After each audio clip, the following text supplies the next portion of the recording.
Welcome to Rudra cooking. இன்றைக்கி நம்ம ருத்ரா குக்கிங்கில் பட்டை கிளப்பும் பருப்பு சட்னி எப்படி சேர்த்துன்னு நம்ம பார்க்க போகிறோம். அதுக்கு ஒரு சின்ன பவுல் அளவு வேர்க்கடலை எடுத்து கடாயில் எண்ணெய் சூடாக்கி அதில் அந்த வேர்க்கடலையில் நல்லா வறுத்துக்கலாம்.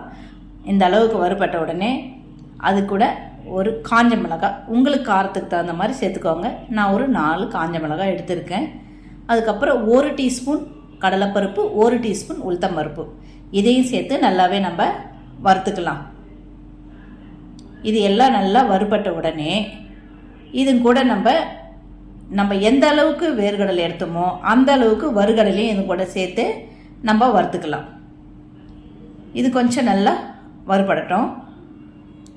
இது வறுபட்டு ஸ்டவ் ஆஃப் பண்ணுற நேரத்தில் ஒரு 1/2 டீஸ்பூன் சீரகத்தை இது கூட நம்ம சேர்த்துக்கலாம். சீரகத்தையும் சேர்த்து கொஞ்சம் நல்லா 2 வாட்டி கலந்து விட்டுட்டு ஸ்டவ் ஆஃப் பண்ணிடலாம்.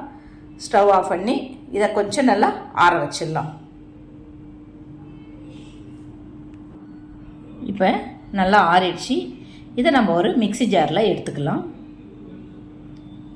இது கூட ஒரு 4-5 பல் தேங்காய் பத்தையை நம்ம சேர்த்துக்கலாம். அப்புறம் குட்டியாக சின்னதாக ஒரு பீஸ் அளவு புளி கொஞ்சம் ஊற வச்சு அது கூட சேர்த்துக்கோங்க. டேஸ்ட்டுக்கு இதுக்கு திட்டமான உப்பு சேர்த்துக்கலாம். 1 டீஸ்பூன் உப்பு நான் சேர்த்துருக்கேன். இப்போ இதையெல்லாம் சேர்த்து நம்ம எந்த அளவுக்கு நைஸாக அரைக்க முடியுமோ அந்த அளவுக்கு இப்போ நம்ம மிக்சியில் அரைச்சி எடுத்துக்கலாம்.